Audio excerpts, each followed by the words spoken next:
Hi, everyone. Welcome. My name is Chanel Schuyler. I'm the Director of ACAP and Intake at the Florida Bar. And welcome to arbitration training. This training is CLE accredited for 2 general hours. The program is presented today by the Florida Bar Standing Committee on Grievance Mediation and Fee Arbitration in conjunction with the Alternative Dispute Resolution section. And I'd really like to thank this section and particularly the officers of the section for promoting this training. I'd also like to thank our Standing Committee members who had a vision to bring forth this training and have now saw it through to its fruition. As a brief primer of the history of the program, it would probably be helpful for you to understand that most grievances that are filed against attorneys have an element of a fee dispute. As a matter of fact, as long as I've been with the bar, I've never had a complaint that said, I loved my attorney. They did exactly what I wanted them to do. They communicated with me all the time. I knew exactly what was going on, but they just charged me too much money. It's mostly they didn't do any of those things, and now I want some of or all of my money back. And so, unless the fee is clearly excessive, illegal, or extortionate, the Florida Supreme Court has said that fee disputes are civil matters between attorneys and clients. And so before 2004, each circuit had its own fee arbitration committee, as well as mediation programs as well. However, in 2004, the Supreme Court amended the rules regulating the Florida Bar and created Chapter 14. And it combined the 2 alternative dispute resolution programs into one centrally processed program. So now when parties have disputes over fees, they can apply to our program, or if the consent is already in their written fee agreement, then we engage volunteer arbitrators and mediators from around the state to handle those matters for us. The program has some nuances, though, so under Chapter 14, in which the trainers today will be going over, and so they are handled just a little bit differently than a standard mediation or arbitration that you might normally do. So we've engaged Mia Tell to handle the arbitration training today, and it's my pleasure to introduce her, which in this crowd, she probably does not need any introduction, but I'm going to anyway because we're recording this. Mia was admitted to the bar in 1979. Since being admitted, she has enjoyed a distinguished career in alternative dispute resolution. She's a former chair of the ADR section. She's also served as president of the Florida Academy of Professional Mediators. She received the President's Award from the Academy in 2011. Mia has also served as president, director, and a charter newsletter editor for the Association of South Florida Mediators and Arbitrators, and she was the chair and co-chair of the ADR section of the Broward Bar. Mia was appointed by the Florida Supreme Court to serve on the ADR Rules and Policy Committee, the Mediator Ethics Advisory Committee, and the Mediation Training Review Board. She has served as an adjunct professor at Nova Southeastern University Master's and PhD program in conflict resolution, teaching mediation, arbitration, collaborative problem solving, and legal concepts. Additionally, she volunteers her time to many organizations and programs to promote alternative dispute resolution. We're so pleased to have Mia Tell. Thank you. Thank you, Chanel. Thank you, Chanel. As in most training programs, I'm sure that I will be learning more from the people who are attending this training and from the people who will be participating in the mock arbitration. And I welcome you and thank all of you. We have in the audience many people who are currently serving as arbitrators, and after we do the mock mediation, we're going to invite you all to please give everyone who is watching this video practice points based upon your experience as arbitrators. This course is designed to train arbitrators, as Chanel said, to participate in the Florida Bar's fee arbitration program. The ADR section of the Florida Bar is really pleased to be involved with this program because what it does is it provides an alternative dispute resolution forum in which Florida attorneys can resolve their fee disputes with their clients or fee disputes with other attorneys free of charge. This training will include a discussion of the applicable Florida Bar rules, the Florida statutes that apply. We'll talk about some ethical issues and best practices, And as I said before, there will be a mock fee dispute arbitration between a client and her former attorney. Sandy Myers will serve as the arbitrator. Chris McGee will play the role of the client, and Adam Myron will play the role of the former attorney. All of the facts in the mock fee dispute arbitration are, of course, fictitious. I'd like to thank Sandy Myers, Christina McGee, Adam Myron, Gary Saltzman, who's here, Chanel Schuyler, Louise Iuli, Virginia Johnson, the Florida Bar Grievance, Mediation, and Fee Arbitration Committee, and the ADR section for making this presentation possible. Before I begin, I'm going to have the members of the mock arbitration introduce themselves briefly. Chris? Good afternoon. Today I'm playing the role of Ann Andrews, but when I am not performing for Mia in mock arbitrations, I have a mediation practice located in Brevard County, Brevard Mediation Services, and I am currently the chair of the ADR section for this program year, as well as the chair of the Rules Committee for the Small Claims Courts. Good afternoon, everybody. My name is Adam Myron. I am a business and commercial litigator in West Palm Beach at the law firm of Day Pitney Richmond Greer. I'm also a certified circuit mediator and a Florida qualified arbitrator. Thank you all for your time today. My name is Alexander Sandy Myers. I've been practicing since 1970. Became a board certified civil trial lawyer in 1983. That was the first group in the state. I've been an arbitrator since about 1990 and a mediator since 1991. I retired from the active trial practice at the end of '05, and now I do part-time arbitration and mediation, serve on different bar committees. It keeps me off the street and out of trouble. And I'm glad you're all here today, and I'll do this program. And if you have questions, just put your hand up and we'll get to you. Because I think it's important that you all have questions, and the give and take back and forth can help you a lot. Thanks. Okay, who's eligible to be a program arbitrator?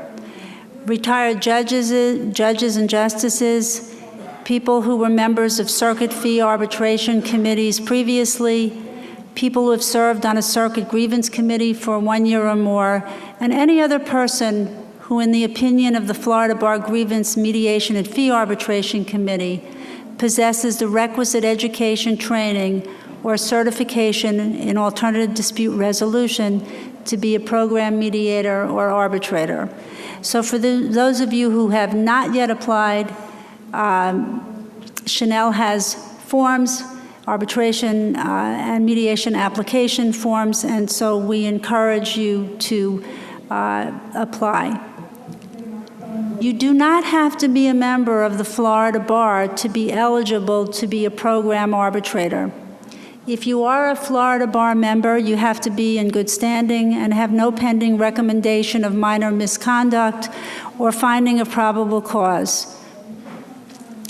Members of the Florida Bar are eligible to claim a maximum of 5 hours of CLE credit in each reporting period in the area of ethics for service in the arbitration or mediation programs.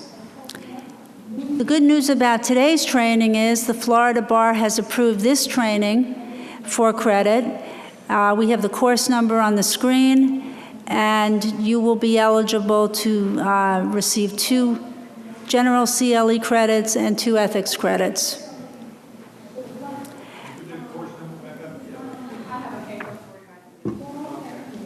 There it is, course number 1808222N.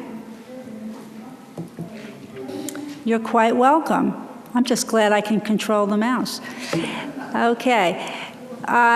Chapter 44, those of you who know me know that I teach people to be qualified arbitrators, and Chapter 44 applies to those arbitrations, court-connected arbitrations. However, Chapter 44 does not apply to Florida Bar fee dispute arbitrations. So you might say to me, Mia, then what statute does apply? And that is Chapter 682. the revised arbitration code. The other rules that are most important that we're going to talk about are Chapter 14 of the rules regulating the Florida Bar. And for those of you who are Florida Supreme Court certified mediators, many of you here are, you know that there are standards that you have to conform with that were set forth by the Florida Supreme Court in their rules for certified and court-appointed mediators. And those standards do apply. They are concurrent standards. And we're going to talk about one scenario in which those rules become quite significant. So let's talk about some of the Florida Bar rules that relate specifically to this fee arbitration program.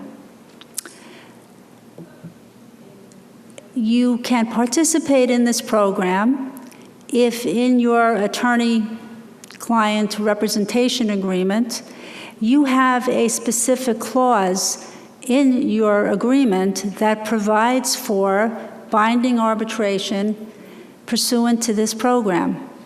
For those of you who have arbitration clauses in your fee agreements with your clients, you know that the Florida Bar rules require you to put in certain language, and it must be bold, in order for those arbitration clauses to be enforceable. You can also participate in this program if there's a request for arbitration in this program signed by all of the parties. And sometimes cases come to arbitration because the arbitration is required as a condition of probation or as part of a discipline sanction as authorized by the rules regulating the Florida Bar. We often talk, those of you who are arbitrators, about jurisdiction. What's the jurisdiction of the arbitrator? In this program, the arbitrator's jurisdiction is to decide issues regarding fee disputes when there's no bona fide disputed issue of fact other than the amount of or entitlement to legal fees, and all parties estimate that all evidence bearing on the disputed matters can be heard in 8 hours or less. So you're talking about an arbitration that's not going to last for more than a day. Most importantly, the program does not have jurisdiction to resolve disputes involving matters in which a court has taken jurisdiction to determine and award a reasonable fee to a party, or that involves fee charges that constitute a violation of the rules regulating the Florida Bar, unless the matter is specifically referred to the program by the court or bar council. Arbitrators do not have jurisdiction to determine disputes over costs. The Florida Bar has a form for instituting an arbitration proceeding, and the parties will be filling that form out, and in that form, they describe a little bit about what the nature of the dispute is. Most arbitrations that are handled by this program are by consent of both parties. A party can withdraw consent unilaterally at any time prior to the bar's receipt of the written consent of the other party. But once all of the parties agree to arbitrate, a party cannot withdraw their consent to an agreed arbitration unless all of the parties agree to the withdrawal. A disciplinary file that involves only fee issues is closed without the entry of a sanction when the attorney agrees to arbitrate. It is a violation of the rules regulating the Florida Bar for a respondent to fail to attend the agreed-upon arbitration conference without good cause. And it is a violation of the rules regulating the Florida Bar for a respondent to fail to comply with the terms of an arbitration agreement without good cause. If a file referred for arbitration is not fully resolved by reason of a complainant or other opposing party's failure to attend the arbitration without good cause, the disciplinary file based thereon may remain closed. We're talking in this program about binding arbitration. The parties are bound by the terms of the arbitration award, and sometimes you hear the language arbitration decision.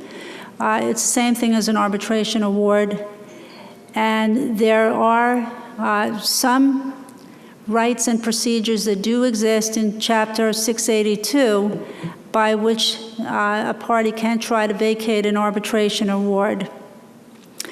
Chapter 682 also provides for enforcing an arbitrator's binding award. There is a very important consequence if a member of the bar is obligated pursuant to a binding arbitration award to pay the award within 30 days, and that's in the award, generally speaking, and fails to do so without good cause. And what will be the result of that is that the bar member is going to be considered delinquent and is no longer authorized to practice law, as provided in the Florida Bar's rules. This time frame cannot be modified, except in certain circumstances where there's a consent agreement where the parties have, in effect, worked things out and then asked the arbitrator to ratify their agreement. And we'll talk about that later on. The wonderful thing about being an arbitrator in this program is that you have absolute immunity from civil liability for all acts that you take in the course of your official duties as an arbitrator. So that's a nice thing to know. Is there any confidentiality in these arbitration proceedings? Well, Rule 14-7.1 says, no. All records, documents, files, proceedings, and hearings pertaining to the fee arbitration under Chapter 14 shall be made available upon inquiry to anyone. However, an arbitrator's mental processes shall not be subject to discovery. And if there are a panel of arbitrators, generally we retire, we have an executive session, we consider the issues raised, and we decide what decision we want to reach. And so the mental processes of the arbitrator are not subject to discovery. In this program, there's either a single arbitrator or a panel of 3 arbitrators. A single arbitrator is appointed when the amount in controversy is $15,000 or less. There is a panel of 3 arbitrators when the amount in controversy is greater than $15,000. When there is a panel of 3 arbitrators, there must be at least 1 lawyer and 1 non-lawyer. Parties can stipulate to 1 or to 3 arbitrators for any amount in controversy. And sometimes if the program can't find enough a non-lawyer arbitrator, they may ask the parties to waive the requirement for having a non-lawyer arbitrator on the panel. Arbitrators have all of the powers and assume all of the duties granted by Chapter 682. The arbitration panel or the arbitrator is supposed to hold the arbitration hearing within 45 days of receipt of the assignment from the Florida Bar. The arbitration award is to be rendered within 10 days after the close of the hearing. In this program, we urge you, do not orally announce the award or the decision of the panel. The panel has model notices of hearing for use by the arbitrators. And that's a wonderful thing because they are detailed, and the job of the arbitrator is to send out that notice and advise everybody what the procedures are in that notice related to the arbitration proceeding, when the hearing will be held, the date, time, and place. And so the preference is to use the forms of notice. I believe they have 2 different forms in this program for setting the arbitration hearing. In one of those forms, there is a notice, and I think this was Ms. Ziuli, who suggested this, and I think it's a wonderful idea. There's a notice in there about Rule 4-2.4, which is the notice of lawyers serving as a third-party neutral. That's the Florida Bar rule that tells us basically that we are required to tell parties who are unrepresented that we are not their attorney. We cannot advocate for them, and we don't have an attorney-client relationship with them. There is a real desire sometimes on the part of arbitrators to be helpful to people who are not represented by counsel, and that is something that we really do need to avoid. We want to be even-handed, we want to be impartial, fair, and neutral, and we really cannot provide legal assistance or advocate in any way for the unrepresented party in an arbitration proceeding. The arbitrator or the chair of the panel, when there's a three-person panel, sends out the notice of hearing. It has to be served by certified mail, fax, or email at the address on the agreement to arbitrate, no less than 10 days before the scheduled hearing. And when you send the notice out, please provide a copy of the notice to the Florida Bar's program assistant. Can a hearing proceed in the absence of a party? The answer in this program, like in most arbitrations, is yes. Assuming that the party received proper notice and you are sure that they did so, you can proceed. But even when a party fails to appear at the final hearing, the other side doesn't get a default judgment. They have to present evidence to support their claim or their counterclaim. So you don't, quote unquote, win just because the other party fails to appear. You have to put on your evidence and present your case to the arbitrator. Ex parte communications are a big no-no in the field of arbitration. Generally speaking, we should never be communicating with one side outside of the presence of the other party. When you are trying to schedule hearings or when administrative matters may have to be tended to, the preference is ask your secretary or your clerical staff to engage in communications with one side or the other, rather than you, the arbitrator, having any kind of communication that is outside of the hearing of the other party. This goes to the appearance of being impartial and neutral, and for those of you who are certified mediators, you know that appearance is more important than reality. So avoid at all costs any ex parte communications. And we joke about this sometimes. Don't talk to people in the elevator. Don't talk to people in the ladies' room, because we have a lot more female arbitrators now. Don't talk to anybody in the men's room. Try to avoid all communications with anybody who is participating in the arbitration process outside of the hearing of the other party. Witnesses at the arbitration must be sworn in. In this mock arbitration, the client is going to be appearing by Skype. So she's going to be sworn in. I get to not only present, but I get to be a notary and swear her in. So somebody who's participating telephonically or by Skype or even by FaceTime has to be sworn in by a notary. The arbitrator may request opening statements and prescribe the order of proof.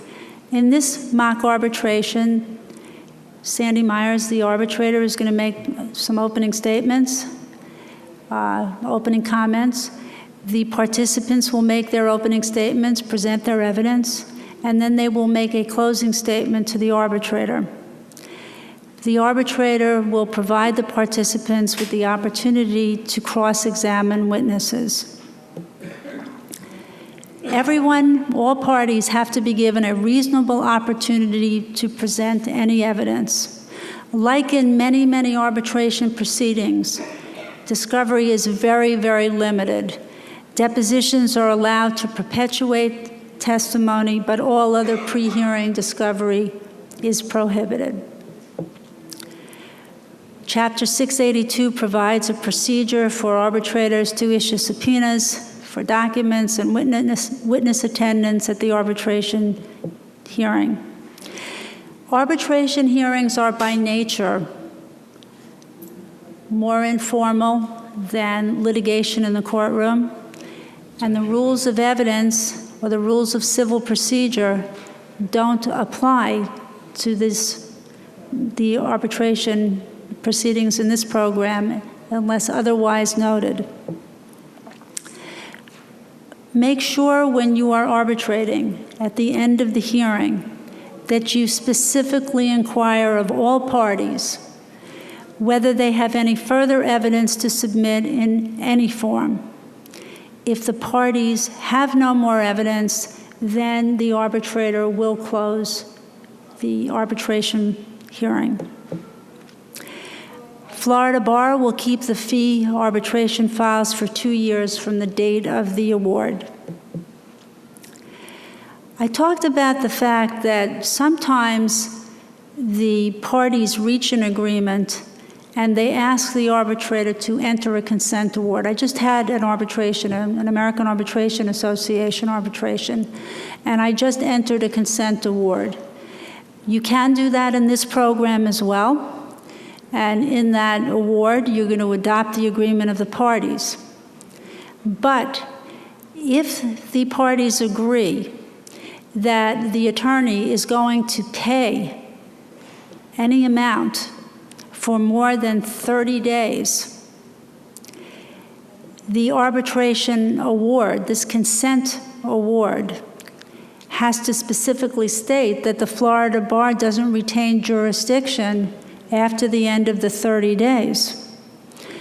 Remember that absent this kind of an agreement, if an attorney is ordered to pay money as part of a binding award, they have to do it within 30 days, and the Florida Bar monitors that and retains jurisdiction.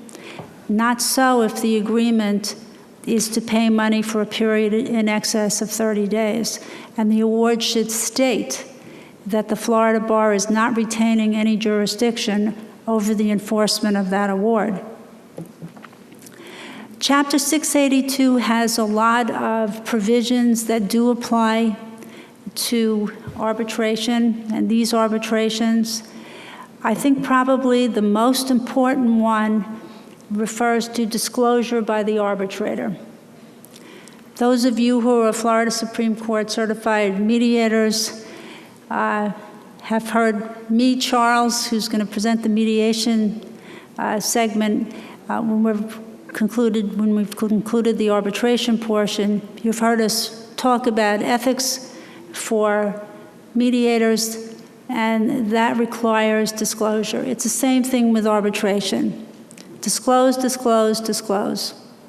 And you have an ongoing duty to disclose. So before you accept the appointment, or as soon after you accept the appointment, as you know of any of the facts that are set forth in Chapter 682, you should make disclosures, preferably written disclosures.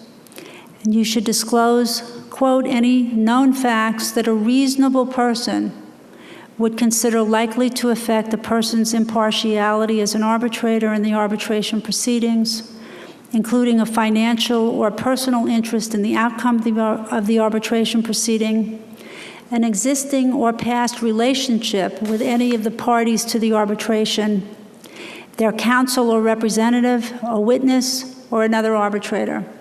I just met a colleague with whom I served on an arbitration panel, and she told me that she was serving on a panel involving similar issues, and that she had another arbitrator on that panel who she had been on a panel with previously. And I joked with her and I said, I'm sure you disclosed that. So disclosure is very, very important in the arbitration process. Disclose, disclose, disclose, disclose. And I talked about the fact that you have a continuing duty to do this. Chapter 682 really imposes the possibility of it's not going to affect your immunity as an arbitrator if you fail to make a disclosure, but if you fail to make a disclosure, that could be grounds for vacating your award, the arbitrator's award. If the disclosure is made and a party objects to you serving as the arbitrator, and you continue to serve as the arbitrator, as I said before, there's the possibility that the award could be vacated. I think most of us believe as a matter of better practice that if somebody objects to you serving as an arbitrator, it's probably better for you just to decline that appointment. So if you are a neutral arbitrator and you don't disclose a known direct and material interest in the outcome of the arbitration proceeding, or a known existing and substantial relationship with a party, the presumption is that you're acting with evident partiality. And evident partiality may be one of the grounds for vacating an arbitrator's award. So again, disclose, disclose, disclose, disclose. Some of the other provisions of Chapter 682 that apply relate to majority actions by the arbitrators. So if you have 3 arbitrators, the decision of 2 out of the 3 arbitrators controls. There are times when you are acting as an arbitrator and you may believe that you should dissent. You can just dissent, or you can write a dissenting opinion if you choose to do that. I had a crazy case once where I was the chair of the panel, so I was writing up the award after we initially deliberated. As I'm writing it up, I thought, oh my gosh, this is wrong.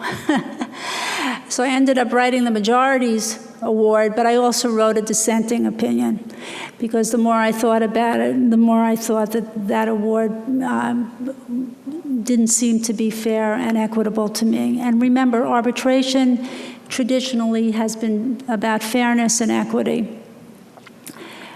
I talked about Chapter 14 providing for immunity of the arbitrator. Chapter 682 also has a provision regarding immunity. Remember, you, the arbitrator, are the one who determines admissibility, relevance, materiality, and the weight of the evidence. People who participate in these arbitration proceedings are entitled to be represented by an attorney. The awards that are rendered must be signed. There are some times when arbitrators make mistakes. Sometimes lawyers are not that good at math.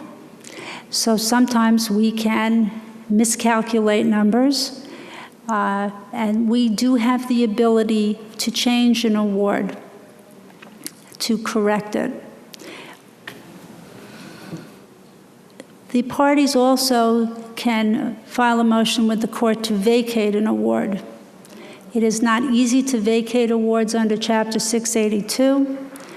You have to prove that the award was procured by corruption, fraud, or other undue means, evident partiality by an arbitrator, corruption by an arbitrator or misconduct, prejudicing the rights of a party to the proceeding, refusal to postpone the hearing upon showing of sufficient cause for postponement, refusal to hear evidence material to the controversy, etc. One of the problems that frequently face arbitrators are requests for postponement. If there is a good reason for granting a postponement, you probably should do that. If a party is represented by an attorney and the attorney is ill, you probably want to postpone and reset the arbitration hearing. The mock arbitration proceeding that we're going to show you now is a dispute that relates to a retainer agreement, and we've copied for you the language in the retainer agreement. This is a non-refundable retainer. It's considered earned once received. Attorney John Mitchell, who's going to be played by Adam Myron's rate for legal services is $350 an hour. Once the retainer is exhausted, Ann Andrews, who's being played by Chris McGee, the client, agrees to pay the hourly rate per the monthly billing statement provided. Ann agrees to pay a trial retainer of $5,000 at least 30 days before the trial. I'm not going to give you a synopsis of the facts, the reason being that the important facts are really things that should be laid out by the participants in the arbitration proceeding.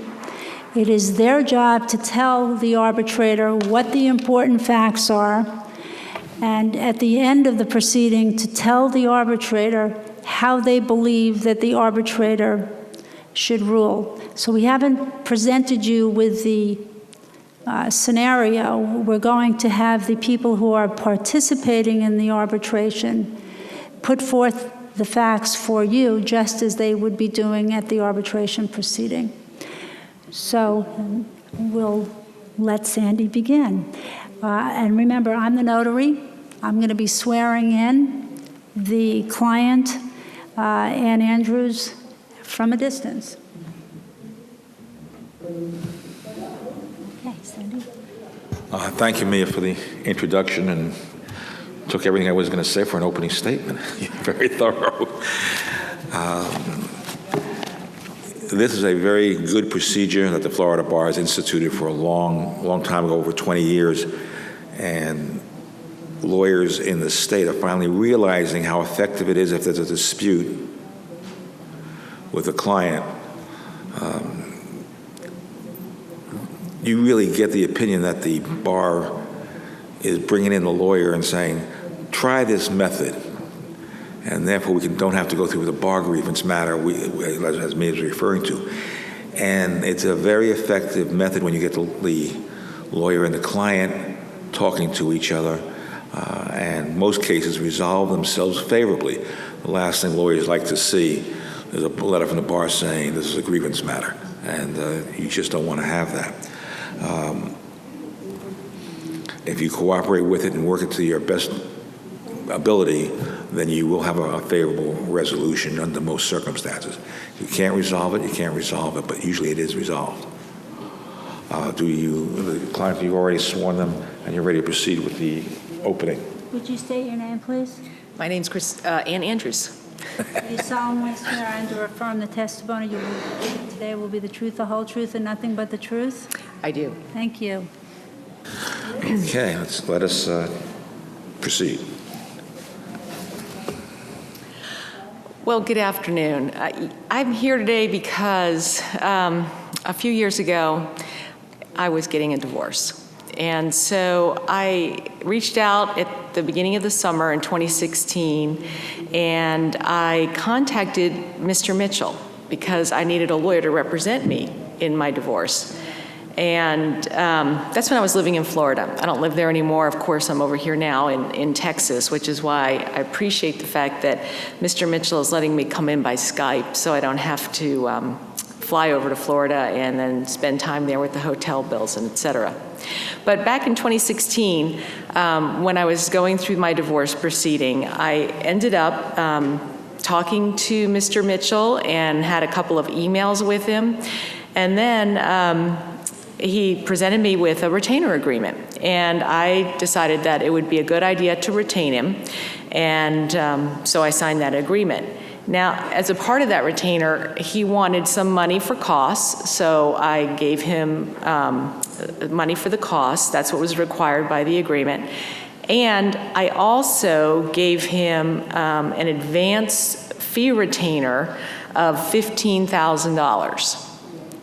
As soon as I signed that agreement and as soon as he had put my check into his account, that was it. We didn't have any more conversations. I would send him emails. I would reach out to the people in his firm. I made lots and lots of phone calls to try to figure out, well, what's going on with my case? What's the status of my divorce? Do I need to bring in this information? What do you need from me? Because I was really, and I had told him that I wanted to have this divorce move right along and let's get it concluded, because I needed to get it done in Florida and move on to Texas. Well, I did find out that there was going to be a mediation a year later on my divorce, and so that was in 2017. And I showed up at the mediation.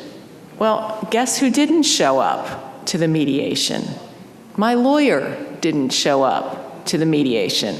So there I was at a proceeding that was important to my case, and I had no lawyer. But even more significantly, I had no communication from my lawyer about the fact that he wasn't showing up. I found out after we were waiting and waiting and waiting for him to come, which was a little embarrassing because, of course, I had to tell the mediator that I didn't know what the status was from my lawyer. I hadn't had any communication from my lawyer. And so that didn't put me in a very good light with respect to what was going to take place as a part of that proceeding, in my opinion. But nonetheless, we did find out because he contacted the court and finally got a message to us through the court that he wasn't able to appear because he had taken a fall and he had injured himself. Okay, so after that, of course, the mediation, we didn't go forward with the mediation. Well, we started it, but we didn't get very far. So that proceeding was a big non-event in the resolution of my case.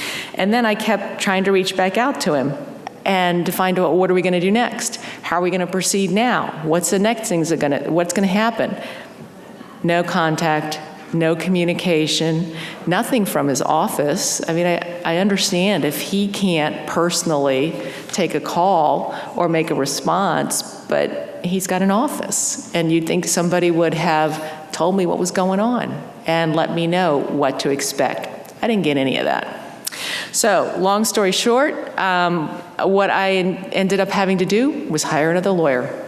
And because I did that, I don't think it's fair for him to keep the entire $15,000. I think he earned $5,000, and I want back 10. So that's what I'm here asking you to give me today, is $10,000 back from the $15,000 retainer that I paid. And I don't think I have anything else to say right now. All right, well, Mr. Arbitrator, is it okay if I call you Mr. Myers? What would you like to be called? Call me anything you like. Okay. Thank you for your time. Also, Miss Andrews, it's good to see you again. Did I need to be sworn in or anything like that? No, because you're a lawyer in the state of Florida, and you're always presumed to be under oath. Oh, okay. Thank you. Didn't know that? I wasn't aware of that. I'm sorry. Well, anyway, thank you both for your time today. I'm sorry it's taken so long to get to this point. As you may have heard, I suffered some pretty serious injuries after a fall I had back in 2017 after I slipped on some food while passing out meals to hungry children at a soup kitchen. So anyway, I had some pretty serious injuries I was dealing with. But again, thank you for your time. I have to wonder what kind of a world we're living in where I honor a bargain as an attorney, but my client is absolved of a similar responsibility. My agreement says what it says, that I handle her divorce matter. I get $15,000 as a earned, non-refundable retainer, and Ms. Andrews puts up a cost deposit of $500. Then when my hourly rate of $350 multiplied by the hours I put into the case exceeds $15,000, I then get paid solely on that basis. That happens when my fees exceed roughly 43 hours. That agreement was signed back in July of 2016. We then proceeded along in the case for 11 months. Anyways, those are the terms that Ms. Andrews agreed to. She understood everything when she was signing it. I explained everything to her. She was very aware of what my services would cost. I then go on to handle her divorce, not for a month, not for 2 months, but for 11 months, until down on my luck and not thinking very clearly because of the fall that I just mentioned and the injuries I suffered, she up and fires me. I tracked all my time. I turned in all my hours to my timekeeping system, and at my hourly rate, I not only earned the original $15,000, I mean, we're talking about nearly a year of work, but having performed in excess of 43 hours, Ms. Andrews actually still owes me $1,100. She should honor the bargain that we had. I'm sorry that I wasn't there at her mediation, but obviously this was like an act of God. And so I'm asking for an award that denies her claims and requires her to pay me $1,100. I'll gladly return the remainder of her cost deposit. I have to do that anyway. So thank you again for your time. I hope you can see fit to bring this to some justice. Okay. Does anybody have some witnesses? No, but can I just say something about those fees? Because I did get the bill. That is the one communication that came through to show me how I was not only on the hook for the $15,000, but that additional time had been charged to my file, even though I never saw the benefit of any of that. And, you know, I'm not a lawyer. I don't know how all the things that lawyers do when they're representing clients. So I'm not going to sit here and tell you as the arbitrator that, you know, I have some kind of special expertise, because I don't. But I see mistakes. And if there are mistakes on this statement, that should make you think twice about accepting this as a full and complete and accurate representation of what was billed against the retainer that I paid, and also about whether this lawyer should be able to collect and keep all of my retainer, because there's some big mistakes here. And let me tell you what I'm talking about. You know, there are fees on this bill that I think are overbilled at least $1,200. There is a fee for opening the file for $100. And like I said, I'm not a lawyer, but $100 just to set up a file, that seems pretty excessive to me. And I'm not sure that that's something that's appropriate for any lawyer to charge. There is also a lot of travel time on this, but you know, where was he going and what was he doing? And if I didn't get the benefit of any of that, I don't think he should be entitled to charge me for that. There's also a lot of clerical and secretarial work on here that he has, and it's billed at a high rate. He's got things about uploading things into the portal. So I understand that papers have to be filed with the court. And my lawyer who finished my divorce explained to me what this portal is in Florida and how everything has to go through the portal. So I understand somebody's got to be able to do that. But I think it's too much money. I think it's at too high a rate. Why am I getting charged these excessive fees for things that are essentially clerical work? So that concerns me. And as I said, I just don't think it's fair that if I haven't gotten any benefit for it, and if there are actual mistakes here, you know, if I were an expert, I think I could find a lot of things to say about this bill. But I'm just giving you my perspective as the person who's being asked to pay all this, and the person who is suffered the consequences of not really getting any legal help as a result of this. Do I get to cross-examine her now? Okay. Mr. Myers, you've seen the retainer agreement. It's in evidence now at this point? Did you submit it? I think on that was time? submitted. I think actually that was submitted with both of our packages on time. Yes. Well, what is that? It's the retainer agreement. He's saying he submitted it on time. Oh, the retainer agreement. Yes. Yes. Okay. Yes. Do you have any objection to it being submitted into evidence? No, that appears to be the retainer that I signed. Yep. Okay. In evidence number one. Ms. Andrews, I have a few questions I just want to ask you. I explained my agreement when you received it. Isn't that right? Yes, I remember sitting with you, and you went through this with me so that you were able to answer any questions I had. And that is your signature on it. You signed it after I explained it? Oh, yes, I agree. That's my signature. Okay. And that was 11 months prior to the mediation that you complained that I didn't attend. Isn't that right? Yeah, the date that I signed this was July of 2016. Now, you say that I wasn't responsive during that time period. Is that what you're saying? Is that what you're telling this arbitrator? That's correct.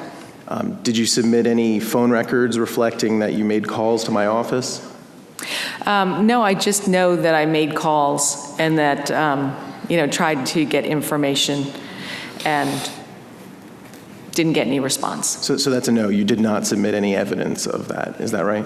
No. Do you mean if I sent in like my cell phone bills to show that I had reached out to your office? Well, it's your complaint that I wasn't responsive during that time period, and I'm just trying to confirm that you didn't provide any evidence to this arbitrator that you actually tried to contact me at all. Isn't that right? Oh, except that I'm telling him I did. Okay, so we have your word. Now, you never complained about my fee before July of 2017 after I missed the mediation, isn't that right? Well, I didn't, before the mediation, like I said, I was trying to get help from you and get info, and I don't think I got any. And then when you didn't come to the mediation, then I thought, we're not going to get this done. I need to get somebody who can get this done. Okay, I appreciate all that, but you could maybe answer my question. You never complained about my fee before that, right? No, I didn't ask you for any money back prior to the mediation, that's right. And prior to the mediation, you never complained about my legal work, right? Well, except that I was calling to say what legal work is happening, because I didn't see anything. Did you ever complain to me about my legal work? Well, it was hard to complain because you weren't contacting me, we weren't communicating. If we had been on the phone together, I probably would have said, here's my gripe. I don't know what's happening, and what are we doing to move my divorce forward? But we never got off that threshold in order to have that conversation. Okay, so the answer is no. You never complained about my legal work before that time period in July, right? Well, I'm not sure that the answer is no, but yeah, I think the arbitrator understands what I'm trying to say. We'll find out about that. Let me ask you one other question. You never complained about my availability. You never called me and had a conversation with me at the very least where you said, hey, you're not available. What's going on? Isn't that right? Well, that's kind of a catch-22, isn't it? If I'm calling to tell you that I can't get in touch with you and you're saying you're never receiving my phone calls, then how do we establish that? I recall calling you and trying to get your office to be responsive to me and to tell me what was going on in my case and how we were going to proceed and all the things that I needed to do. And I didn't get any reaction from your office. And you've submitted no evidence of any of that again, correct? No, I didn't submit any records to prove that I made those phone calls. Now, it's your contention that after I fell and missed your divorce mediation, your case stalled, essentially, right? And that I wasn't working on your behalf, right? Nothing was happening after that, yes. Okay. Just to confirm then, all of the work that I did was on your divorce matter occurred before my fall. Isn't that right? Well, I never saw anything, so I didn't get anything from you or any status reports, or I didn't get any pleadings or copies of things, so I don't know what was going on in the case before the mediation, so I'm kind of got a blank on that one. Okay, and your chief complaint is that things stalled after the mediation? Well, when the mediation didn't resolve anything and we ended up having to take an impasse, that's when I made the decision that in order to get this divorce done so I could move on to Texas and get on with things, that I'd need to make a change. Okay, that's all that I have. Thank you. Okay. Or any more testimony? Evidence? I don't think so. No, I think that's all I've got. I have a little bit of my own case in chief because, as you know, sir, I'm seeking an extra $1,100. Now, you already have the retainer agreement and evidence. Here is a timekeeper report that reflects $16,100 worth of time based upon 46 hours. That was submitted prior to this arbitration. I'd ask that it come into evidence, please. Do you have any objection to this? Oh, no, I don't. In fact, that's what I was telling you about, that had all the mistakes on it. So I didn't realize I was going to have to put that into evidence. So I'm glad that that's there for you to look at now, right? Right. Number 2 in evidence. Now, Ms. Andrews admitted under oath that the work that she complains stalled happened after her divorce mediation in July of 2017. And that's when she had to get a new attorney. Well, let's talk about the work that I did before then. I did an enormous amount of work over 11 months. Things don't happen in a perhaps it's and I mean this respectfully, Ms. Andrews, but it's a bit naive to think that nothing was happening in your divorce file. Your former spouse wanted to move this along, and I was doing a lot of work. And in fact, I did 46 hours worth of work, which is reflected in my timekeeper report. Mr. Myers, that is an eminently reasonable amount of time to have put into a divorce file for 11 months. You probably know some of the divorce attorneys in this circuit, and they are certainly pit bulls. My time is pales in comparison to some of theirs. I also have here an affidavit from Attorney John Smith. Everyone knows he's a prominent attorney in family law matters. In fact, I think he's scheduled to attend the 50-year member luncheon at the annual convention in June. He says that my fees were reasonable. Here's an affidavit from him. I'd move that into evidence. I don't know what that is, and I haven't seen it before. So do I get to say no to that? Yes, you do. When was it submitted, sir? I was only able to get that today. He finally signed it. I tried to get him to sign it for a little while, but he's very busy. So it's late. I'm bringing it with me today, yes, sir. And a little self-serving and other legal objections? I don't think it's self-serving at all. He's just saying that my fees are reasonable. And that's something you can tell for yourself just by looking at my timekeeping records, but there's somebody else who's an eminent lawyer telling you that. And she has no chance to cross-examine, though. I don't know what if she's calling him here today. I certainly, she should know I would have gotten him. He's so well-known in the community.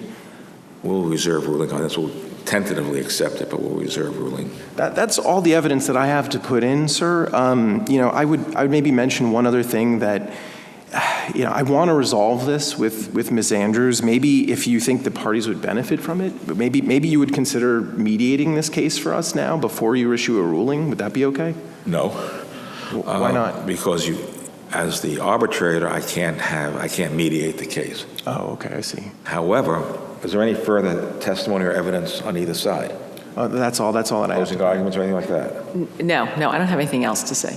What we do sometimes as the arbitrator is I can tell the participants to basically take a hike outside my presence and discuss the case and see if you want to come back with a resolution. I'm not mediating it. I'm just saying you have to take the opportunity before I enter a ruling to see if you two can reach an agreement on your own to get the matter resolved before I enter a binding, non-appealable judgment. Well, I'll certainly try to Skype with her later, and maybe if she'll talk to me, and we can try to work it out. Now? Oh, I don't think we later. can do that now. If you want to take advantage of that, I can give you some time to go do that now if you want. Once we're done with the proceeding, and there's a possibility I won't have the jurisdiction to enter any orders. I've got to enter it on my own. Well, if he's going to call me, let's see if that happens. But Call. Yeah, okay. But I just don't have any confidence that I felt very betrayed by this lawyer throughout this entire matter. I'll just say that. But I have a question for the arbitrator, and that is, he just showed me that piece of paper from that other lawyer in town. If I wanted to have somebody say something about someone who really knows what they're talking about, take a look at this fee bill, and then say what's really wrong with it besides the basic things that just leapt off the page at me.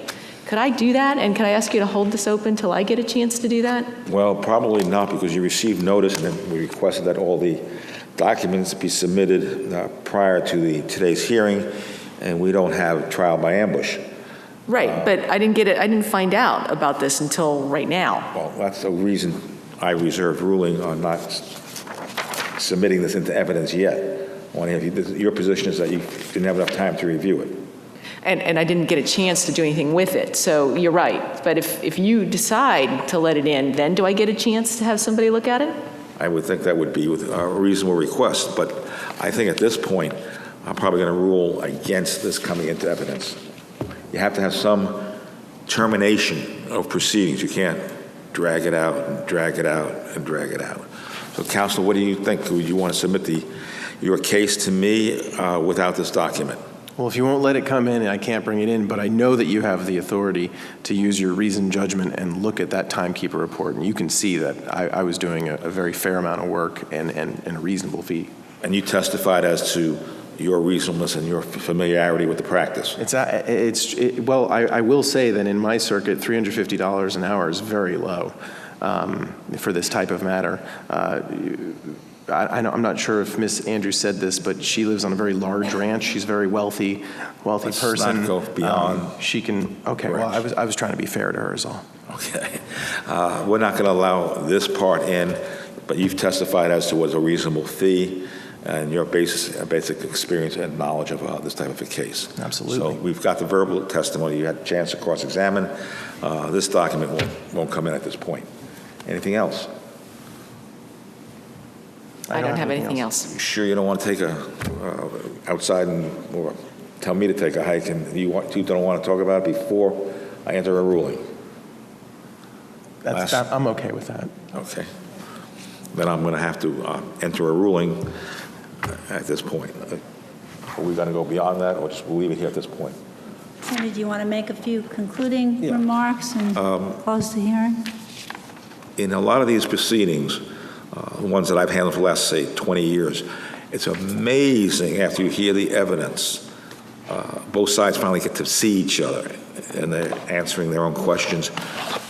You offer them the opportunity to settle their own case. And the percentage has to be close, well over 85% of the cases I've had, that people go outside and 15, 20 minutes, an hour later, they've got a resolution. Sometimes in these hearings, you've got to be flexible. You're all lawyers.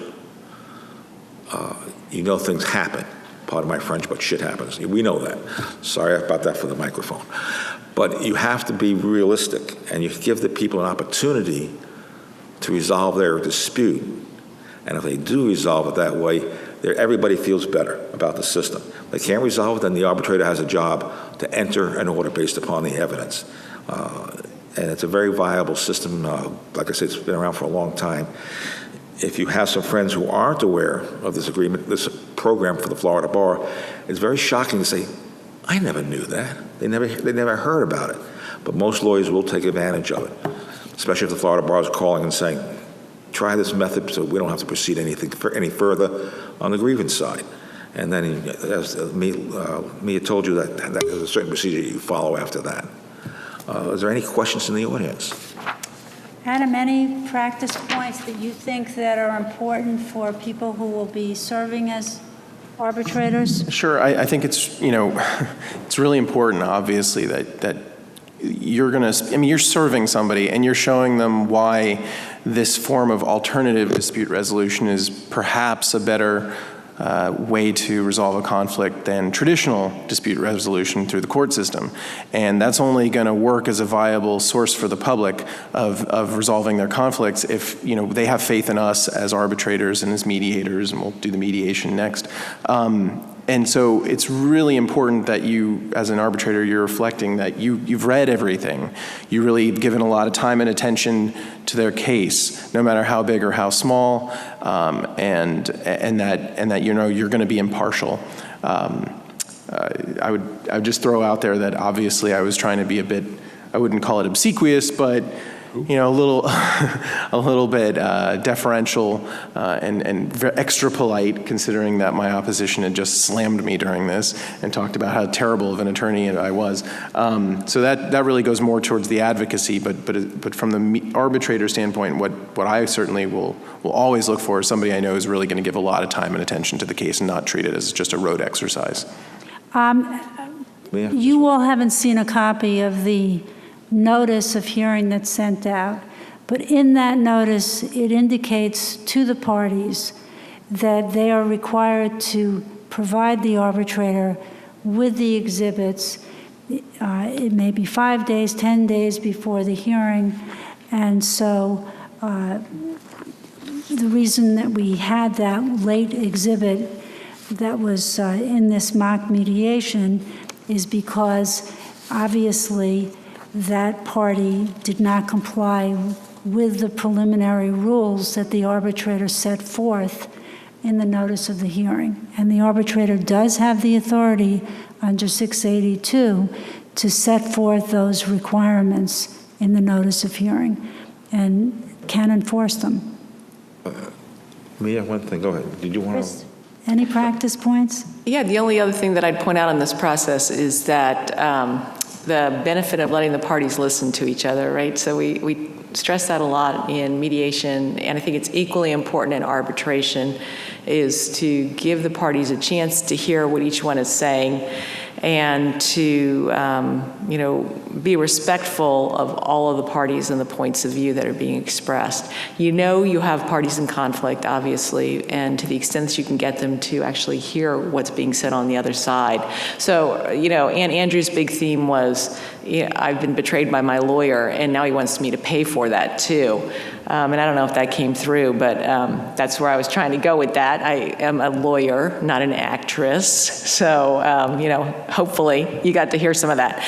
But, sometimes if you can find that theme and then get the other side to pay attention to that theme, then you might be able to push the parties to a point where they would go out and talk to each other and engage in that kind of colloquy where they can come up with a consent arrangement that they want the arbitrator just to ratify.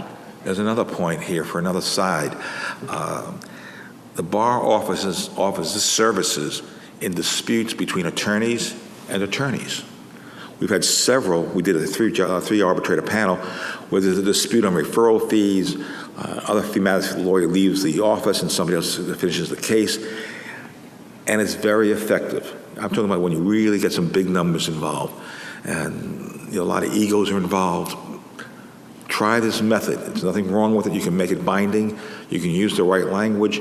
And even though it's arbitration, if you have the arbitrators involved, you have to be flexible. You have to use all the experience that you've got and you've had over the years to bring these parties together, do an arbitration, but also be flexible, let everybody get heard, so they're blowing off some steam, and then you can get them usually to settle. If you can't, then you just have to enter your formal opinion. Was there a question over here that I saw? I just wanted to make a couple of points, Sandy, before we take some practice points from the audience. If the attorney is going to be a witness, yes, he must be sworn in. All witnesses have to be sworn in, and that includes the attorney. So that's an important thing to take away from this. The other thing is that the bar has model fee arbitration awards or decisions. When there are awards that are entered, you have to state in your award who attended, what role they attended in, attorney, client, witness. So you want to keep track of that. Then in the award, you should be describing what claims were brought to the arbitration proceeding, what counterclaims were brought to the proceeding, and describe in short detail the basis for each claim, the basis for each counterclaim, the defense to each claim and counterclaim, and set forth your findings. So this is something which we might call a more reasoned award. And those of you who are sophisticated arbitrators know that there are 3 types of awards. So this is a reasoned award, and you have to enter the award with regard to each and every claim and counterclaim that has been brought.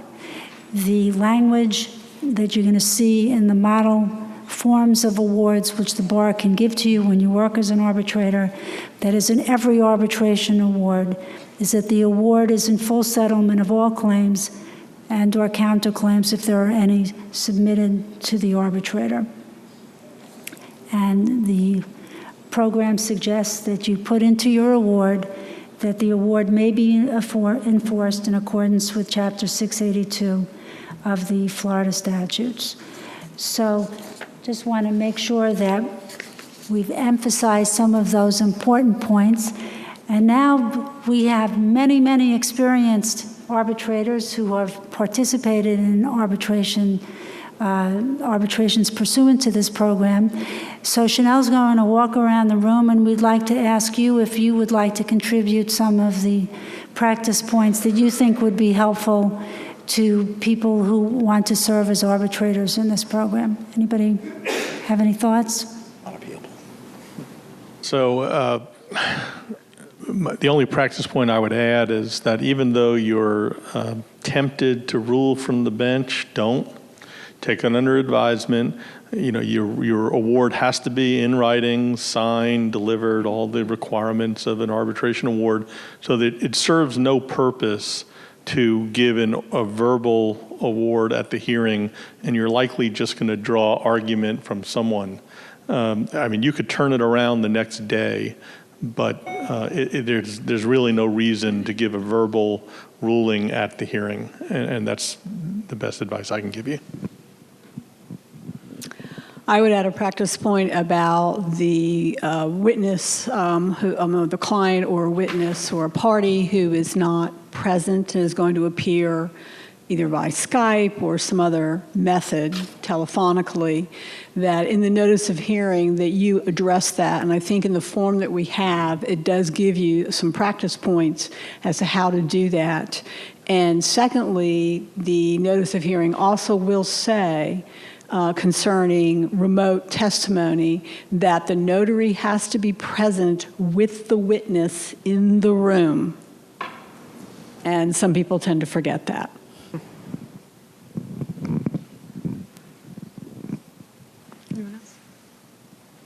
I have up on the screen a mediator ethics. Oh, another comment. We'll take that just in one moment. Those of you who are Florida Supreme Court certified mediators may be aware of the Mediator Ethics Advisory Committee Opinion 2015-003, to which I will tell you I wrote a dissenting opinion. So you can dissent to MEAC opinions just as you can dissent to arbitration awards. But the rules of ethics for mediators, if you are a Florida Supreme Court certified mediator, follow you into arbitration proceedings. So,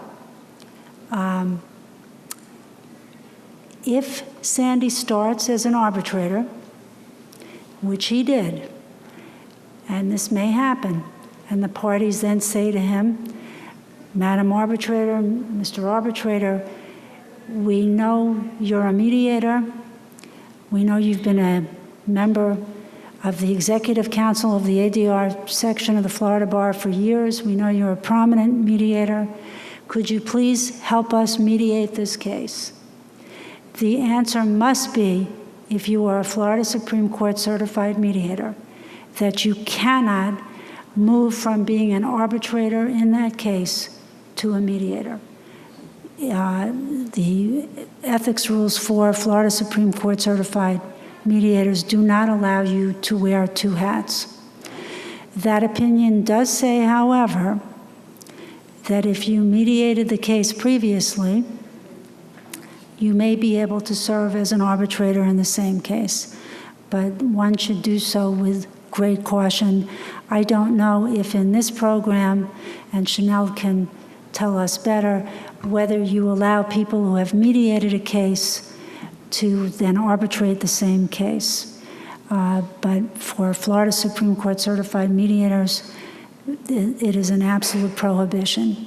Even if they ask you to mediate the case, you can't do it once you've commenced the arbitration proceeding. Yes, we would look for a new arbitrator on that case, or an arbitration panel if that would be the case. You mind if I ask a question? Please. I've only done a handful of these so far, but I had a case where both the client and the attorney brought witnesses. How do you handle witnesses? Do you keep them in the room for the whole time? Do you take them out, bring them in one at a time like a normal trial? How do you handle those? I do it that way as a regular trial. You can invoke a rule if you want. You can pretty much do what you want on that as the arbitrator, but it still proceeds. You can just take people in and then take them out. Well, remember, the rules of evidence are not strictly applied. These are arbitration proceedings, and the rules of civil procedure don't really apply. So you do have broad discretion. But what's most important is you want to appear like you are neutral toward the outcome, you're not predisposed toward the outcome, predisposed toward your decision, that you're impartial, that you are not acting with any partiality or bias for or against any of the parties involved in the arbitration proceeding. So I think many of us who are lawyers, if somebody, quote unquote, invokes the rule and doesn't want witnesses to listen to the testimony of other witnesses, and I'm talking about non-party witnesses, there are many of us probably who would ask the witnesses to step out. But we have a lot of arbitrators here. Anybody do it differently? Do you allow the witnesses to stay in if somebody objects to the witnesses being present? Gary? I assume they're no rules even if they don't know what the rule is. Talk into the microphone. If either side objects, then I'll exclude them and just assume that's an invocation of the rule. But I don't exclude experts, because even though experts are optional, they are allowed to attend as long as there's been advance notice and they're on a witness list.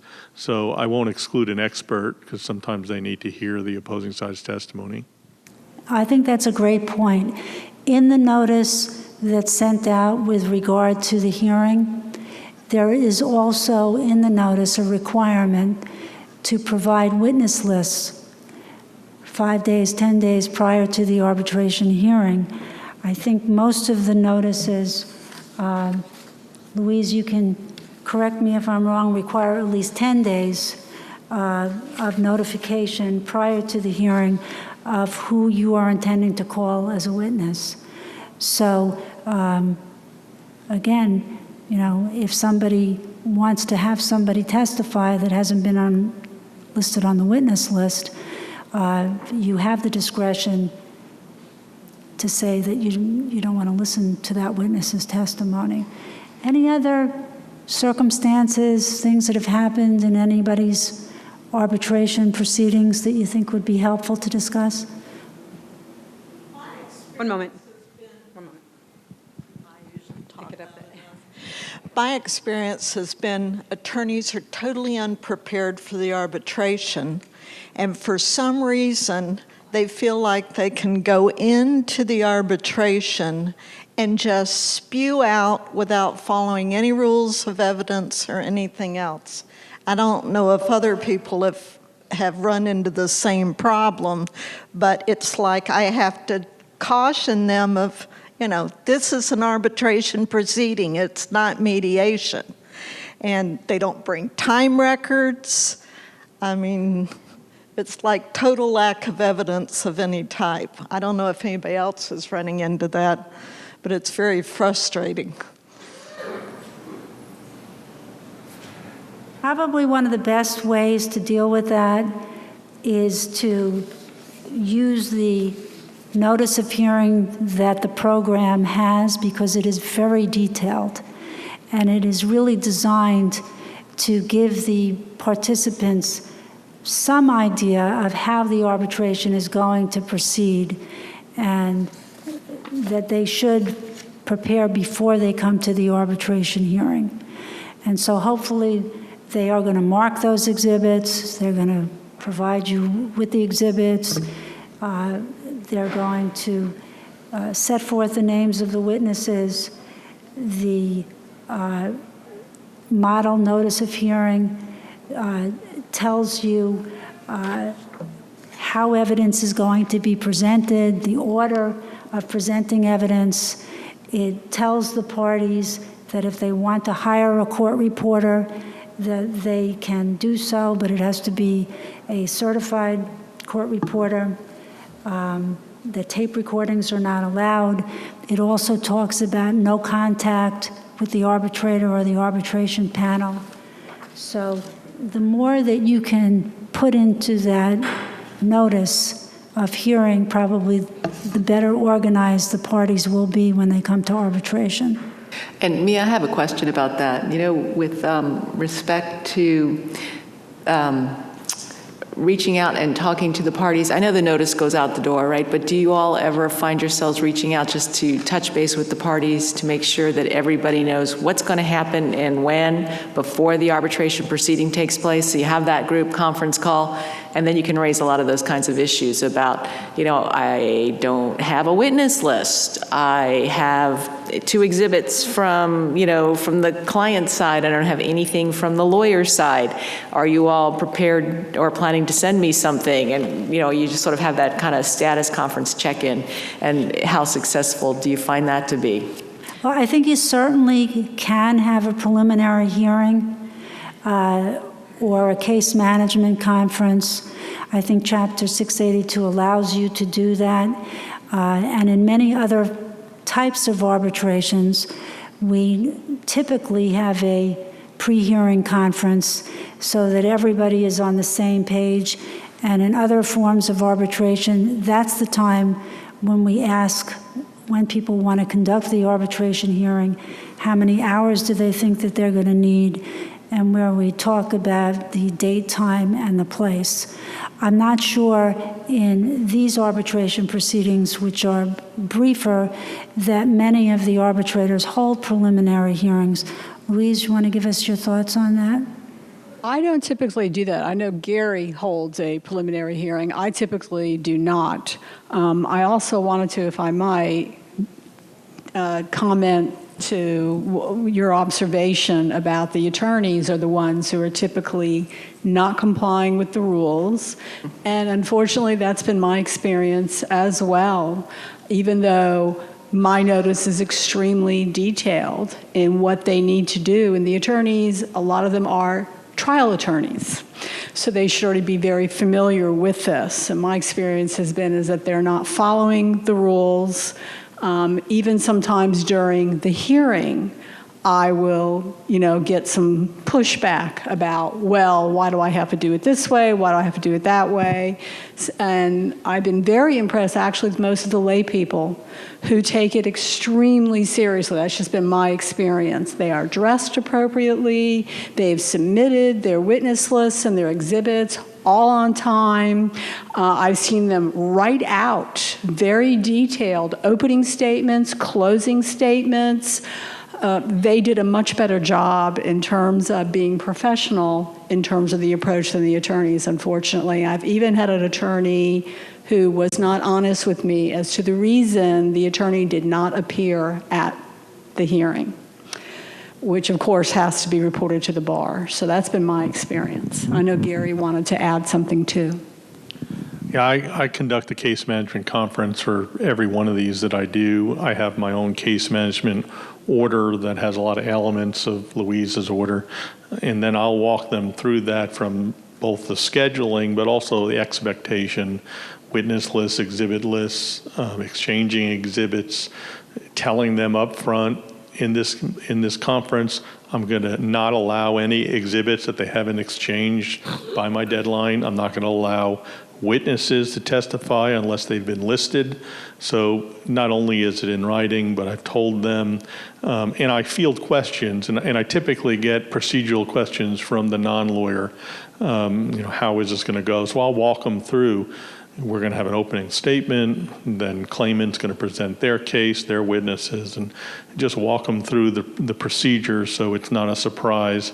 And usually the non-lawyer appreciates that because this is their first time. They're usually unrepresented, and they like to know what's going to happen. And then your final hearing will actually go much more smoothly if you've laid it out for them in a case management conference. But I think you have to be careful.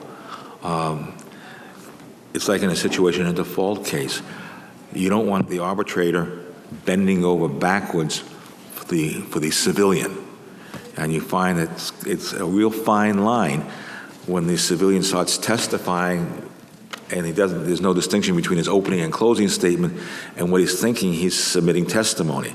And you can try and guide him, but at the time of the hearing, there's a lot of pressure on that person. It's real time, not the pre-trial matters.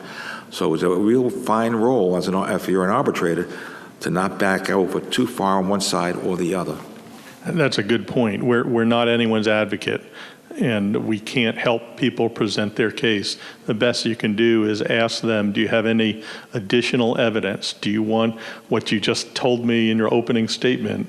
Do you want to now tell me under oath? Or typically I'll swear everyone in before even opening statements, and I'll ask people, do you want to waive opening statements and go right into testimony? And they typically do. I almost never get opening statements, but I offer it.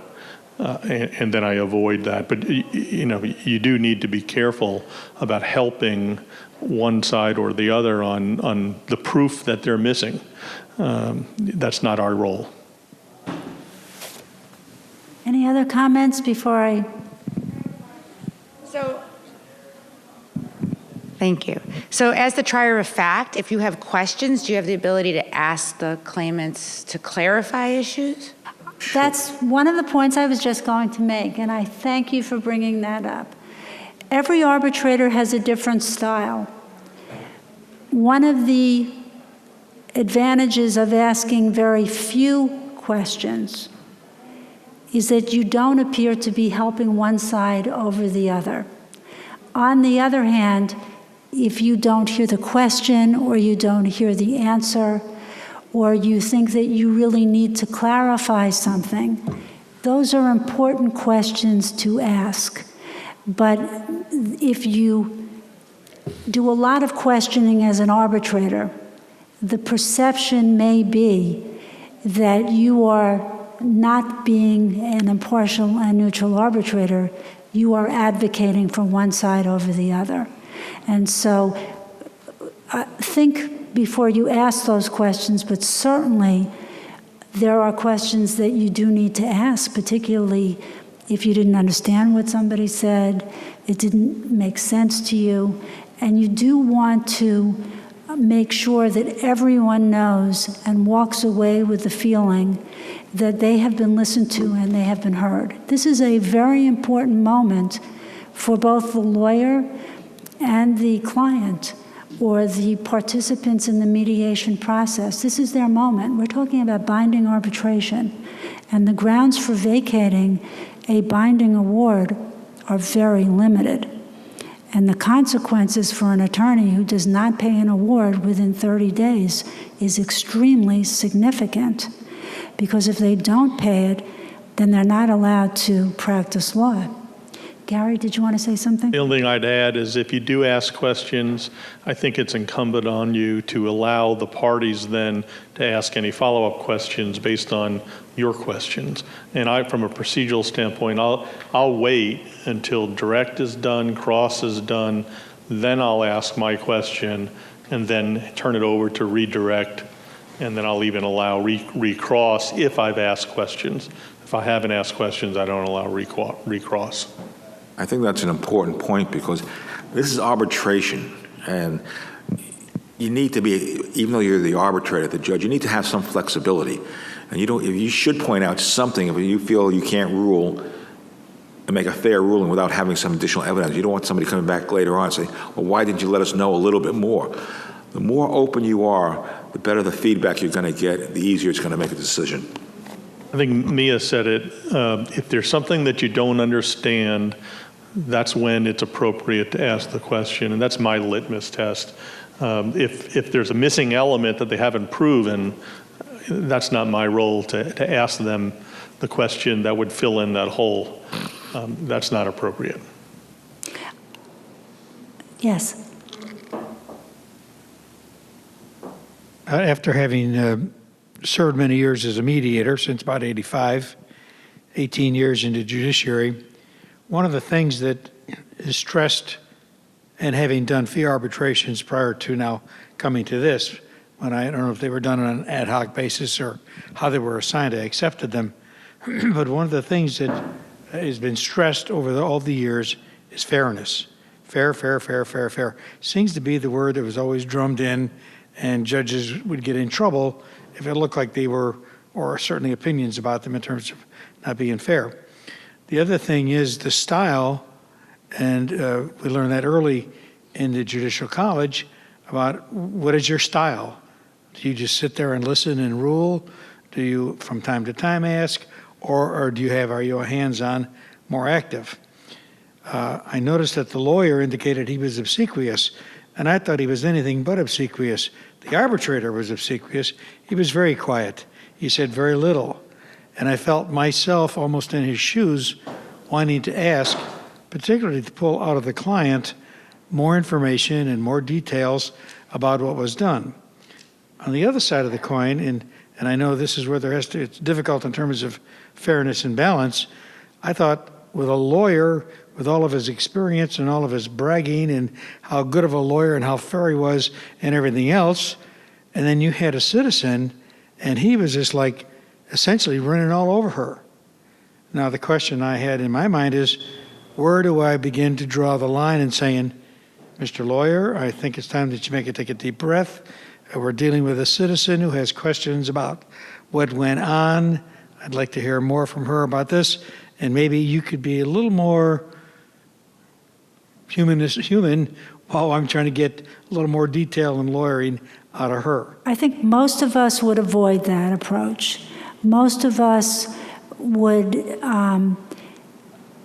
just let everyone present the facts and provide whatever information they think it is important to present to us as the arbitrators. You don't want to chastise anybody. You don't want to do anything that would make you look like you are being more favorable toward the unrepresented party. So that's kind of the tendency, and I think we have to work very hard to avoid that. You can say, is there anything else, as Sandy said, you'd like to present?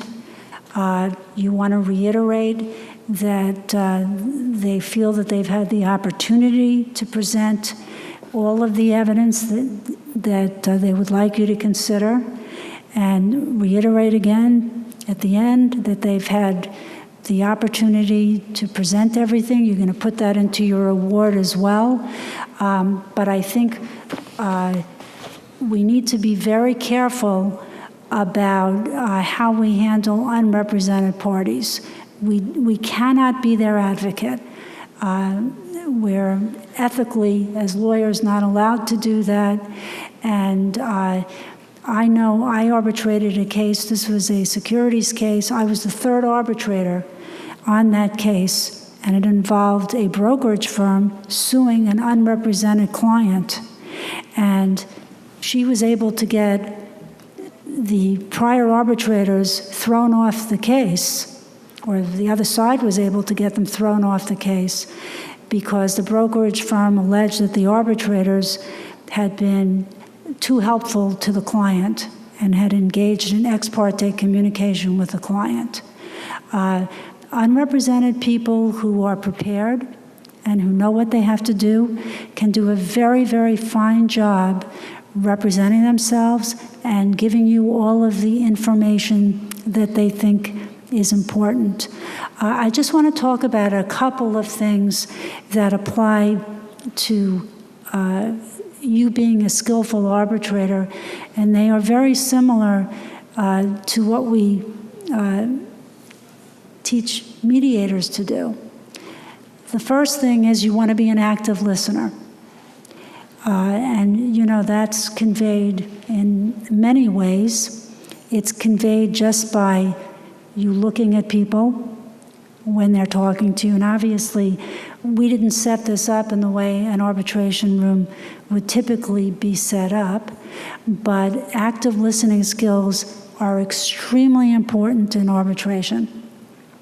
So it's either looking at them, and all of you know there's certain body language that also indicates that you're an active listener. When you put your hand on your chin or you're leaning forward, there are a lot of ways that you can convey that you're listening. One way is asking clarifying questions. One way may be summarizing. At the end, after the parties have presented all of their evidence, you may want to summarize what you've heard and what they've said, and again, reiterate that if there's anything else they'd like to tell you, please do so. I think Gary's point is extremely well taken. Whenever you are asking for more information by way of question, allow the other party to follow up your question. That is very important in terms of perception. And we talk about arbitration being a fair and an equitable process as opposed to a legal process. So I would just ask you to keep that in mind. Mia? Yes. Could I follow up to what Go right Judge ahead. Bravo had commented on about how to handle with some of the witnesses when they start to become a little too excited, for example, and it certainly goes both ways. You have a client who may, a layperson who may be extremely upset. That's why it's helpful sometimes to have the hearings at the bar in Orlando, at the bar office, because they have security. You have to be mindful of that. But I handle it by reminding whoever is becoming too aggressive or too spirited, particularly when they start to go into more of a closing argument or something rather than a question, is to remind them that they need to ask a question and then let the other person answer rather than give some sort of statement. The attorney is not testifying or the layperson is not testifying. And usually the layperson needs a little more guidance and reminding. I want you to step back, think about it, because the attorney will object for whatever reason. And you have to I've reminded the layperson, sometimes the attorney ask an open-ended question, but it has to be a question. It's not a statement by you. And that usually does the trick in terms of calming things down. That's been my experience. Louise, you make a good point. You may want to, in your opening statement, reiterate some of the ground rules that you're asking the parties to follow. And some of us do and do not do that in mediation. Sometimes it's helpful to explain to people that you would appreciate if they didn't interrupt each other, because you as the arbitrator can't hear when two people are speaking at the same time. And I think that you've already hopefully given them in the notice of hearing or in that preliminary hearing an indication of how the arbitration is going to proceed, but you may want to reiterate that in your opening statement. The other thing is, and I don't know how many of you have had this experience, but it may well be that we have people who need to have an interpreter assist them in the arbitration proceeding. And I know as mediation trainers, we are supposed to be discussing with our trainees the rules of judicial administration that relate to having interpreters who are certified, duly qualified interpreters. And I don't know how many of you have had the experience where people are coming to arbitration and they are not proficient in the English language, and they have brought in family members, friends, to help interpret for them. And that can create problems. So that may be something that you want to put in your notice, that if people need to have an interpreter, that they should bring a certified interpreter, or you may want to discuss the need for interpreters at that preliminary hearing. Anything else that anybody thinks would be a good practice point? Doug, I know you've handled arbitrations. Any other things that you can think of that have come up? Nothing at this time. Okay. Mia, how would you handle the situation where the client, much like our client today, did not get any communication for a long period of time, didn't know what was the status of the case because the attorney allegedly did not send out copies of anything that was being filed or anything like that. Perhaps then, in our fact scenario, we could amend it a little bit to say, well, I requested the information, but I never got it. And so the client then is at a disadvantage when they come to the arbitration under the Florida Bar. Under the Florida Bar rules, there is no pretrial discovery. There's only depositions for the perpetuation of testimony. So we wouldn't have had any sort of document requests or anything of that nature. How would you handle something like that? Let me throw that out to the audience first, and then I'll give you my thoughts. Louise, you're thinking about that? Gary? You can file that. An application. One of the things that occurred when he starts his cross-examination, well, where's the phone records? Where's the phone records? I'm like, Well, in fairness, I'm supposed to do this? it said nothing about me not being in contact. Like, phone records? Okay. It didn't say anything about you being such a terrific person and helping to feed hungry children either. So, we could make it up a little bit. Yeah. Don't the rules provide you can apply to the arbitrator for permission to get these rules upon a showing of good cause? And that's what I was going to add is under Chapter 682, you have that authority to allow each side to ask for documents, order one side to produce documents. Another reason that I hold a case management conference, because this kind of thing, along with the language issue, interpreter issue, will come up in a case management conference. Someone will say, I don't have these documents, or I need these documents to be able to present my case, and then you can deal with it then.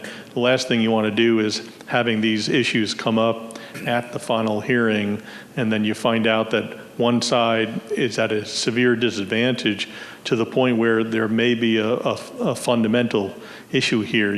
Our mandate is to provide fundamental fairness for the arbitration proceeding, and if one side doesn't have essential documents and had no ability to get them, that could potentially put your arbitration award at risk. So these kind of things, if you don't have a case management conference, deal with it in some manner in writing with your notice of hearing. Let me ask you all what you think, though.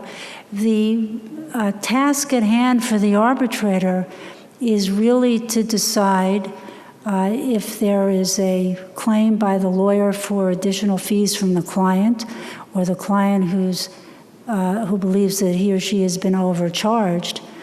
As part of this proceeding, can you take into consideration the fact that the lawyer did not communicate with the client, the fact that the lawyer was non-responsive? Is that a defense to a client having to pay an attorney fees that the attorney reasonably incurred at a reasonable hourly rate? Anybody's thoughts on that? Or is that a grievance issue? Or grievance? I would assume it would depend on what the client's case is. If, the case is, look at all these things I'm being charged for, but I never actually spoke to them, they're lying, blah, blah, blah, that's one thing. If it's simply the attorney doing the standard work they're supposed to be doing, then that wouldn't apply. So I guess it really depends on what the initial complaint is. Right, what the actual objections are to the charges, the time that the attorney says that they've spent doing whatever they've said. If the attorney has billed 25 telephone conference calls with a client, and he or she has testified that they haven't returned any of their phone calls, that may be quite relevant to the issue of whether or not you want to award the time that the attorney is requesting for those phone conferences. But isn't that the same thing as in a trial when you're weighing the testimony of the witnesses? Right, you're weighing the testimony, you're weighing the relevancy, and I think that is our job as an arbitrator. Now, if it's really totally and completely irrelevant, then I don't know that it really should be given any probative weight. The other thing is, remember, arbitration hearings frequently involve hearsay, and it is your job as the arbitrator to determine how much weight you are going to give to that hearsay. Chris talked about how she consulted with her second lawyer, the lawyer who wrapped up the divorce case, and the lawyer told her, might have told her that her first lawyer shouldn't have billed for this, and this. And you may have somebody reciting to you what somebody else has told them. And the reality is that's hearsay, right? Because we can't, the attorney can't question that the person who made those comments. They're not there to be cross-examined. But generally speaking, most arbitrators take in any evidence and hear any testimony that they think is relevant to the issues that they have to decide. And that is really the major difference between arbitration and litigation. And people who are effective arbitration advocates know how to use that to represent their clients effectively at arbitration. Isn't it a wonderful thing for us as lawyers to be able to prepare affidavits that say things in exactly the way we would like them to read and present those to arbitrators for consideration? So we're not really talking about advocacy now on behalf of a client at arbitration. We're talking about your role as an arbitrator. But just because it's hearsay does not mean that you're not going to admit that into evidence. Quite to the contrary, unless you think it has absolutely no value, no relevancy, and usually sometimes arbitrators will not allow something in if they think it's redundant and repetitive, but usually most of us err on the side of caution and take in almost all of the evidence that people want us to listen to. And Mia, if I might add to that, the code words from the arbitrator in terms of whether or not it's admitted or if it's hearsay is you give it the weight that it deserves. So they may get the information in, and then you, like, with any other piece of evidence, have to decide what weight you give to it. Is it credible or not? And going back to the original issue in terms of what do you do when you have certain, when the lawyer is saying, you didn't produce the records. Well, it all goes to the reasonableness of the fee. That's really what you're trying to determine. And in this particular situation, the lawyer, although he didn't argue it, he had a non-refundable retainer agreement, and if it complied with all the required language under the ethics rules, then he has a non-refundable retainer. But the issue also goes to, well, was it fraud in the inducement? Really, you can't just take the fee and never talk to the client again. So it all goes to, is it reasonable? What weight do you give, whatever the evidence is, whether it's live testimony or a document? That's why they pay us the big bucks to make those decisions. Yes. Any other comments?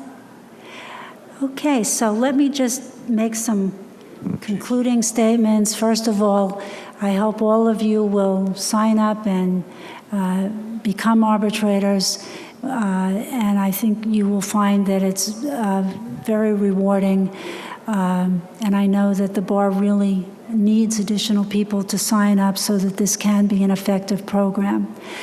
If you are part of a panel and you are the chairperson of that panel, please remember that everyone on that panel has an equal vote, and do not run roughshod over your co-panelists. I remember when I was a very young arbitrator, I had that happen to me, and it was very disturbing to me. I felt like I was not being given the opportunity to participate, and that the chair really was not listening to what I had to say. Speak up as I did, and I found that actually my co-arbitrator, the third arbitrator, was very supportive of my comments to the chair. Everyone has a vote. Everyone should be listening. Deliberation should not take place until all of the evidence and all of the testimony is admitted in. And I thank Louise for the comment about how to handle hearsay. You can say to people, Mr. Attorney, thank you very much. I hear your objection that this affidavit is hearsay. I will admit it in, but I will give it the weight that I deem appropriate in light of your objections.